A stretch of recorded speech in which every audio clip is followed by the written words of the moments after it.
नमस्कार दोस्तों, मैं Rakesh Sharma, spokesman bar council of Delhi. दोस्तों, मैं आज बात करूंगा जो सीएम वेलफेयर स्कीम है मेडिक्लेम के लिए, मेडिक्लेम फैसिलिटी के लिए, उसका पोर्टल 1 जुलाई से खोला जा रहा है। आप सब लोगों ने एक सर्कुलर देखा होगा, पढ़ा भी होगा। कुछ लोगों को उसमें कुछ डाउट्स हैं, कुछ भ्रांतियां हैं जो लोग क्लियर करना चाहते हैं ताकि उनको कोई दिक्कत ना हो।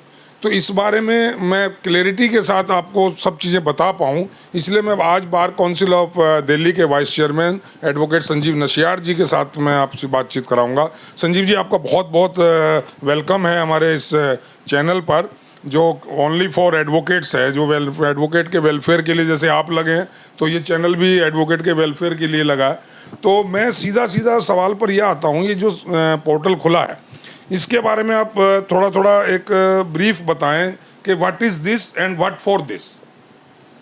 राकेश जी, पहले तो मैं आपको बधाई दूंगा कि भी छुट्टियां चल रही हैं कोर्ट्स की, उसके बावजूद भी आप इतनी चिंता करते हैं लॉयर्स के वेलफेयर के। बार काउंसिल ऑफ दिल्ली के प्रयास से we are the only state पूरे कंट्री में जिसमें सरकार से एक ऐसी लॉयर्स के लिए वेलफेयर स्कीम चल रही है पिछले कई सालों से, जिसमें हम मेडिक्लेम पॉलिसी 5 लाख रुपए तक की अपनी मेंबर्स और उनके डिपेंडेंट फैमिली को देने में कामयाब हुए, और 10 लाख रुपए तक का टर्म इंश्योरेंस। ये पूरे हिंदुस्तान में, दिल्ली में अरविंद केजरीवाल जी की सरकार है जिसने वकीलों के लिए ऐसी सुविधाएं दी है। उसके लिए प्रयास तो इसमें बार काउंसिल ऑफ दिल्ली के मेंबर्स का रहा ना, चेयरमैन का, उस टाइम के आज के जो भी रहे, ताकि ये कंटिन्यू रहे। इसमें आप लोगों का इसमें कोई दो राय नहीं है कि ये स्कीम्स किसी भी सरकार को लागू करने से पहले लॉयर्स के जो लीडर्स हैं, चाहे वो बार काउंसिल के लीडर्स हैं, बार काउंसिल के चेयरमैन, फॉर्मर चेयरमैन जितने भी हैं, मेंबर्स हैं, इसके अलावा बार के दूसरे प्रेसिडेंट, सेक्रेटरीज, उन सब के प्रयास के वजह से ये स्कीम 2021 में लागू हुई थी। इसी वजह से ये अभी तक लगातार चल रही है। उसी कड़ी में 1 जुलाई से और 15 जुलाई तक अभी पोर्टल दोबारा खुलेगा। उस पोर्टल को खोलने में उन लोगों का, जिन लोगों का अभी तक स्कीम में रजिस्ट्रेशन नहीं हुई है, उनके लिए ये स्कीम खुली है। जितने भी वो साथी जो एलिजिबल हैं, दिल्ली में उनका वोटिंग राइट है, वोटर लिस्ट में नाम है, और बार काउंसिल ऑफ दिल्ली से वो इनरोल्ड हैं, वो लोग एलिजिबल हैं। भले ही उनका एआईबी अभी क्लियर हुआ है या नहीं हुआ है, या वो किसी डिस्ट्रिक्ट बार एसोसिएशन के मेंबर हैं या नहीं, इससे कोई फर्क नहीं। इसमें एआईबी और बार एसोसिएशन जो है वो तो मैंडेटरी है, क्योंकि जो मेंबर इनरोल्ड मेंबर है, क्योंकि टेम्परेरी मेंबर के लिए नहीं है, जो इनरोल्ड मेंबर है वो। एनरोल्ड से मेरा आपका मतलब है जिन्होंने एआईबी क्लियर कर लिया, जिनका रिजल्ट आ चुका है। जी, अवेटेड में भी नहीं है। अवेटेड में भी नहीं है, अवेटेड में भी नहीं है। दूसरा, वो उनका बार एसोसिएशन का, किसी भी बार एसोसिएशन का मेंबर होना भी जरूरी है? नहीं, उसके लिए बार एसोसिएशन मेंबर मैंडेटरी नहीं है। बार काउंसिल दिल्ली का मेंबर होना चाहिए, उसके बाद वो दिल्ली में कहीं ना कहीं वोटिंग राइट उसका होना चाहिए। लेकिन क्योंकि बार काउंसिल में हम जब इनरोल्ड करते हैं तो हम लोग ये मैंडेटरी करते हैं कि भी आपको किसी ना किसी बार एसोसिएशन की मेंबरशिप मैंडेटरी होनी चाहिए। लेकिन इस स्कीम के लिए सिर्फ 2 ही मैंडेटरी रिक्वायरमेंट है। नंबर 1, बार काउंसिल दिल्ली का मेंबर होना। नंबर 2, दिल्ली के अंदर वोटर लिस्ट में आपका नाम होना। भले ही आधार कार्ड कहीं का भी हो। आधार कार्ड कहीं का भी हो सकता है, but voting card must be A voter of Delhi. Yes. क्योंकि जब वेरिफिकेशन होगा, जिन्होंने भी अप्लाई करना है, वो अप्लाई होने के बाद जब वेरिफिकेशन के लिए जाएगा उनका नाम, तो बार काउंसिल दिल्ली में जाएगा कि आप बार काउंसिल दिल्ली के मेंबर है कि नहीं है। वो बार काउंसिल ऑफ दिल्ली ये क्लियर करेगी कि आपकी मेंबरशिप हमारे यहाँ है।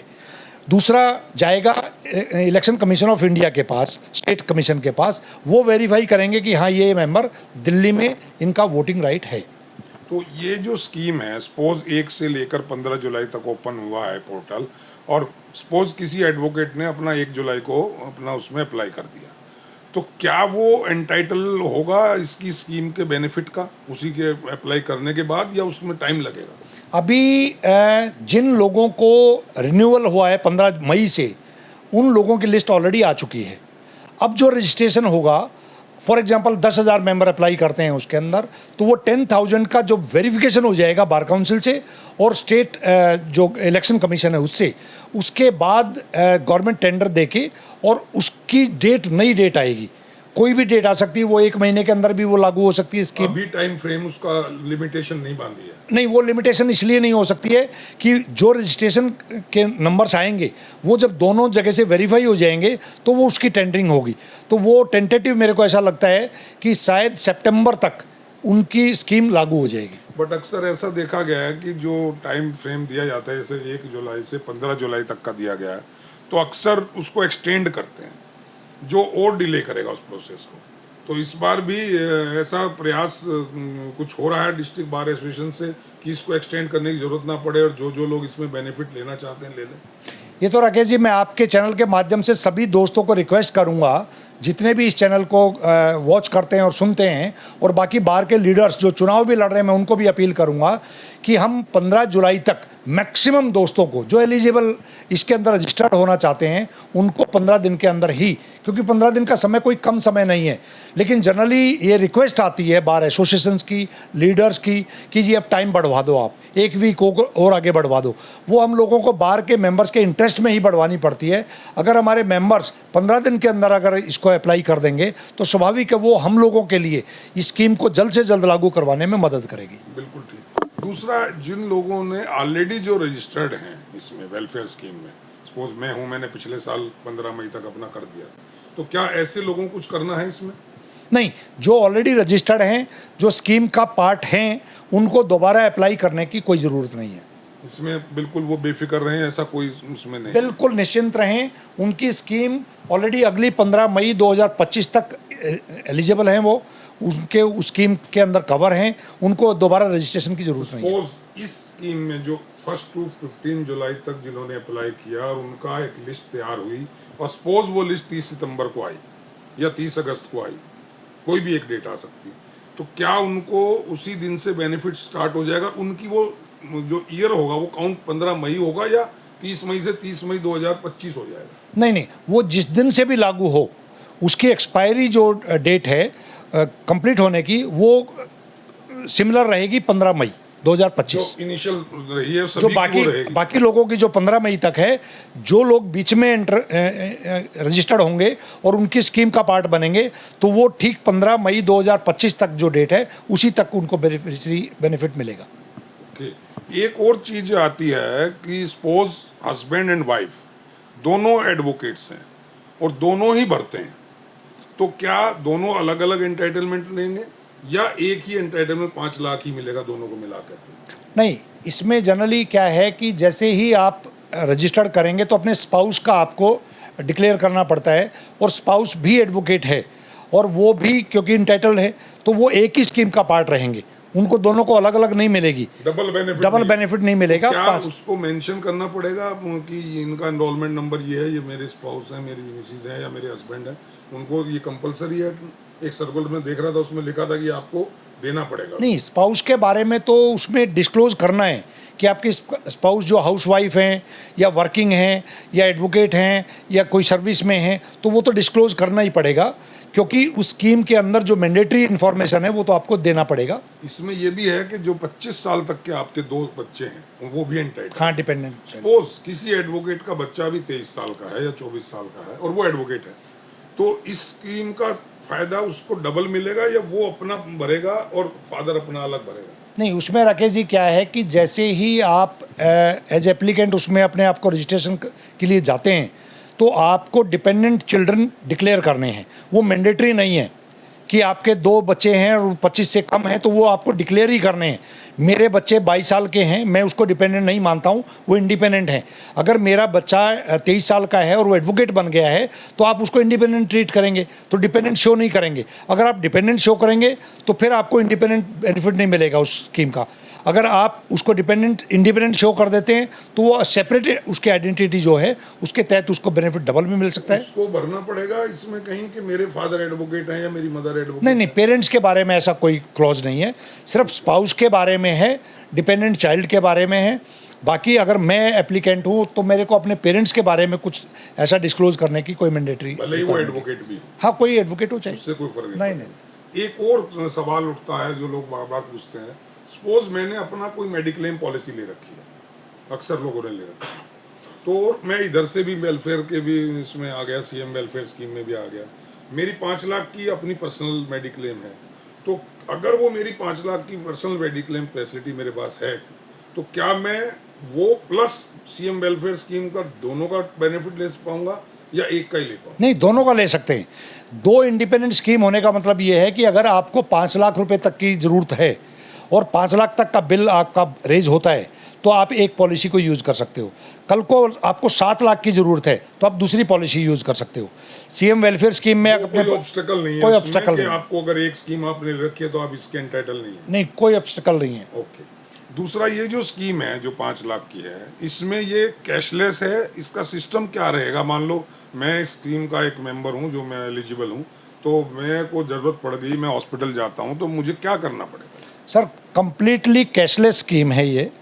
अगर हम किसी भी हॉस्पिटलाइज कहीं पर भी किसी हॉस्पिटल में हम एडमिट होते हैं, बहुत बड़ी वो लिस्ट है जो ऑलरेडी इंश्योरेंस कंपनी की पैनल पे हॉस्पिटल्स हैं। जितने भी देश के बड़े हॉस्पिटल्स हैं, इवन मीडियोकर हॉस्पिटल्स भी हैं, वो सब लोग कहीं ना कहीं इंश्योरेंस पैनल्स पे हैं।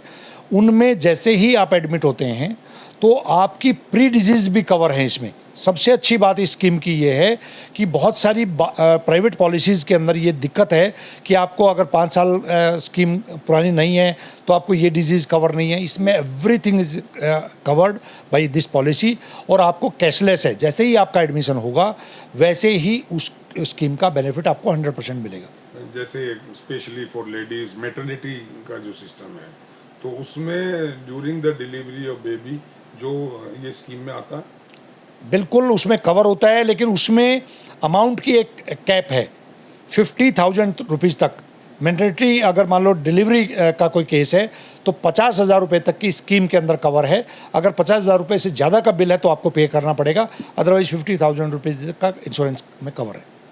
और like heart disease, like kidney, like liver transplant, उसमें 100% 5 लाख रुपए तक का एक भी पैसा आपको नहीं देना। इसमें कोई बेड का लिमिटेशन है कि आपको शेयरिंग बेड ही मिलेगा या सिंगल बेड मिलेगा या इंडिपेंडेंट रूम मिल जाएगा? ऐसा जो नहीं। मेडिक्लेम पॉलिसीज है उनमें होता है कि you are entitle for 3 lakh policy या 5 लाख, तो उसमें आपको शेयरिंग बेड ही मिलेगा। अगर आप सिंगल रूम लेना चाहते हैं तो उसका एक्स्ट्रा आपको अलग देना पड़ेगा। वो पॉलिसी नहीं देगी पॉलिसी। इसमें शर्मा जी इतना टेक्निकल तो मैं नहीं, इसमें डीपली मेरे को नॉलेज है, लेकिन मेरे को 1 2 4 5 केसेस का जो दोस्तों ने इसमें अवेल किया है, ये ठीक है कि बेड शेयरिंग नहीं होता है, रूम शेयरिंग जरूर इसमें है। कि अभी मेरे एक हाँ, मतलब जो अभी 6 बेड का या 12 बेड अभी हमारे बहुत ही एक प्रैक्टिसिंग लॉयर हैं, मेरे भी बहुत अच्छे दोस्त राजेश शर्मा जी, आप भी जानते हैं, उधर KNT ब्लॉक साइड में उनका चैम्बर भी है। उनको ओपन हार्ट सर्जरी हुई तो वो अभी एस्कॉर्ट फोर्टिस में एडमिट थे। बाय ग्रेस ऑफ गॉड उनका ऑपरेशन हुआ और बाय ऑपरेशन के बाद हेलेन हार्टी अभी बिल्कुल स्वस्थ हैं वो। तो उनसे मैं पर्सनली मिलने के लिए गया तो वो शेयरिंग रूम में थे, उनके रूम में 2 बेड थे, लेकिन बहुत अच्छी फैसिलिटीज़ के तहत। and the benefits of this scheme can be availed only after the admission in the hospital, और OPD का भी इसमें कुछ है जो टेस्टिंग है? मान लो मुझे अपने सारे टेस्ट कराने हैं या कोई MRI करानी है या अल्ट्रासाउंड कराना है, वो भी इसमें कहीं मेरे को ऐसा लगता है मेडिक्लेम पॉलिसी जितनी भी हैं वो एडमिशन के बाद ही अगर टेस्ट होते हैं वही कवर होते हैं। अगर आप कोई एडमिशन अगर नहीं है, OPD और बाकी चीज़ें शायद कवर नहीं होती हैं, वो इस स्कीम में भी नहीं है शायद। ओके। तो एक और लोगों की बहुत बड़ी उम्मीद है, मैं आखिरी में पूछना चाहूँगा, जो लोग दिल्ली में प्रैक्टिस कर रहे हैं, BCD में एनरोल हैं, आधार कार्ड भी दिल्ली का है, लेकिन वोटर वो NCR के हैं, सपोज गाजियाबाद या गुड़गांव, मीन्स हरियाणा और UP ज़्यादा यहाँ लगता है, तो उन लोगों को बड़ी होप है आप लोगों से कि आपने जो अचीवमेंट्स की हैं बार काउंसिल ऑफ दिल्ली ने, कोरोना में जो किया, कोविड टाइम में जो किया, ये स्कीम लाए और बहुत सारी, मैं गिनाऊंगा तो बहुत लंबी बात हो जाएगी, तो उन्हें एक उम्मीद है present bar council of Delhi members से कि वो इस बारे में कुछ करें। क्या कुछ वो होप रख सकते हैं? बिल्कुल उम्मीद रखनी चाहिए, और मैं तो इसमें बहुत लंबे टाइम से प्रयासरत हूँ। इवन मैंने जब पॉलिटिकल पार्टी चेंज करके अरविंद केजरीवाल जी की पार्टी को ज्वाइन किया था, उसके बाद मैंने जितने भी प्रोग्राम किए हैं उस प्लेटफॉर्म से ये डिमांड रेज की है। और अरविंद केजरीवाल जी पूरे देश में पहले ऐसे नेता हैं जो वकीलों के लिए इस तरीके की स्कीम के हिमायती भी हैं, और उन्होंने ऐसी स्कीम लागू भी की है। लेकिन उन्होंने एक अपना स्वार्थ भी कर दिया ना कि मेरा वोटर होना चाहिए। नहीं, वो वोटर मेरा होगा तब उसको मिलेगा, नहीं तो नहीं मिलेगा। नहीं, ये भी तो एक बहुत बड़ा पॉइंट है ना, इसी की तो फाइट चल रही है। नहीं राकेश जी, क्या है वो टेक्निकल रीजन भी है। अगर आप मुख्यमंत्री दिल्ली के हैं तो आप दिल्ली के सिटीजन को आप बेनिफिट दे सकते हैं। आप देश के प्रधानमंत्री जिस दिन बनेंगे तो देश के हर सिटीजन को उसका बेनिफिट मिलेगा। तो मैं तो ये उम्मीद करता हूं कि देश में प्रधानमंत्री बनाना चाहते हैं पहले मैं ये उम्मीद करता हूं कि देश के प्रधानमंत्री जी को ये सोचना चाहिए कि इस लीगल फर्टिनिटी से जुड़े हुए इतने बड़ा परिवार है, इतना बड़ा समाज है कि देश के प्रधानमंत्री जी को ये स्कीम ऑप्ट करनी चाहिए दिल्ली वाली, और देश के सब वकीलों को। ऐसा मैंने सुना है कि सेंटर भी कोई ऐसी स्कीम लाने जा रहा है, वो काफी दिन से चर्चा में। Is it true? देखिए, अभी तक सीरियस लेवल पे तो मेरे को नहीं लगता है, लेकिन डेफिनेटली बहुत लंबे टाइम से ये मांग है। और देश के प्रधानमंत्री जी 2014 में जब lawyers for Modi, Modi for lawyers, एक वकीलों का बहुत बड़ा प्रोग्राम हुआ था जिसको राम जेठमलानी साहब ने ऑर्गेनाइज किया था, उस स्कीम में खुद नरेंद्र मोदी जी ने ये एश्योर किया था कि लॉयर्स के लिए we are the officer of the court. तो हम लोगों के लिए, परिवार के लिए, हम लोगों के लिए सोशल सिक्योरिटी, फाइनेंशियल सिक्योरिटी की सरकार को चिंता करनी चाहिए। आप क्योंकि स्पोक्समैन भी हैं दिल्ली गवर्नमेंट के, आप आम आदमी पार्टी के, और आप वहाँ के लीगल सेल के चेयरमैन भी हैं, तो आपसे एक स्पेशल उम्मीद की जा रही है, वो एडवोकेट्स की जो उम्मीद है वो ये है कि इस स्कीम को और थोड़ा सा एक्सटेंड करते हुए, जो जैसे CGHS वाले हैं, टाइटल हैं, दिल्ली गवर्नमेंट के अंडर में हॉस्पिटल्स आते हैं, बहुत सारे हॉस्पिटल दिल्ली गवर्नमेंट के हैं, तो क्यों ना अगर उनको OPD फैसिलिटी भी फ्री ऑफ कॉस्ट दे दी जाए, कि अगर वो अपना टेस्ट कराना चाहते हैं या एक दिन के लिए सिर्फ अपना चेकअप कराना चाहते हैं, वो भी एक स्कीम के तहत अगर ले लिया जाए तो इसमें कोई क्योंकि हम एडवोकेट्स हैं, हम पब्लिक के लिए काम कर रहे हैं। राकेश जी, मेरा तो सपना है कि हमारी कम्युनिटी से जुड़ा हुआ हर परिवार और हर लॉयर फाइनेंशियली सोशल सिक्योर्ड होना चाहिए। हम इस देश के सबसे बड़े टैक्स पेयरों में से भी काउंट होते हैं। हम इस देश में सबसे ज़्यादा बेटर सर्विसेज भी दे रहे हैं। आम आदमी की अगर कोई उम्मीद, न्याय की अगर कोई उम्मीद है तो वो वकील है। तो वकील को ये राइट मिलना चाहिए। इस लड़ाई को, इस मांग को लेकर मैं अपनी पार्टी में भी और देश की दूसरी सरकारों से भी ये उम्मीद करता हूँ कि लॉयर्स की फैमिलीज को सोशल सिक्योरिटी, फाइनेंशियल सिक्योरिटी के लिए हर तरह की स्कीम। इस बारे में कोई स्टेप उठाने शुरू करें हैं? नहीं, ऑलरेडी इन फ्यूचर कोई लेटर वगैरह लिखा जाए गवर्नमेंट को, या BCD के पोर्टल पे लिखा जाए, या BCD के चेयरमैन की तरफ से लिखा जाए, क्योंकि आपके चेयरमैन भी सूर्य प्रकाश खत्री जी आपके साथ बड़ा कोऑपरेटिव है। नहीं, बिल्कुल पूरा वो भी वेलफेयर के लिए लगे हुए हैं, उधर आप लगे हुए हैं, उधर सेक्रेटरी जो भी बने हैं राजेश जी वो लगे हुए हैं, मैं कोऑर्डिनेशन से काम कर रहे हैं, इसलिए शायद ये काम हो पा रहा है। नहीं, बिल्कुल मैं उम्मीद करता हूँ। अभी आजकल सूर्य प्रकाश खत्री जी, क्योंकि सेंटर में जो सरकार है उस पार्टी में बहुत अच्छा उनकी जिम्मेवारियां हैं, तो 1 और 11 बन के दिल्ली में पार्टी भी है और सेंटर भी है। बिल्कुल, सेंटर में चेयरमैन है, वाइस चेयरमैन जो है, और स्टेट में, तो हम दोनों का फायदा मिलके आम एडवोकेट को मिल जाए, इससे बढ़िया क्या हो सकता है? इसमें कोई दो राय नहीं है। दिल्ली बार काउंसिल और दिल्ली की बार के लीडर्स मिलके आज इस पोजीशन में हैं कि पूरे हिंदुस्तान के वकीलों के लिए और पर्टिकुलर दिल्ली के वकीलों के लिए, चाहे वो किसी भी स्टेट में रह रहे हों, उन सब के लिए इस तरह की स्कीम के अंदर और ज़्यादा से ज़्यादा बेनिफिट क्या हो सकता है और ज़्यादा से ज़्यादा सुविधा क्या मिल सकती है, उसके लिए हम प्रयासरत हैं और बहुत जल्दी कोई बड़ा कार्यक्रम करके और बड़ी डिमांड के साथ इस बात को आगे बढ़ाएंगे, ऐसी हम उम्मीद रख सकते हैं। बहुत बहुत धन्यवाद संजीव जी। तो सुना दोस्तों, ये थे संजीव नेशियार, जो वाइस चेयरमैन है बार काउंसिल ऑफ दिल्ली के, और जैसा मैंने पहले बताया कि आप पार्टी के प्रवक्ता भी हैं और वहाँ के लीगल सेल के चेयरमैन भी हैं।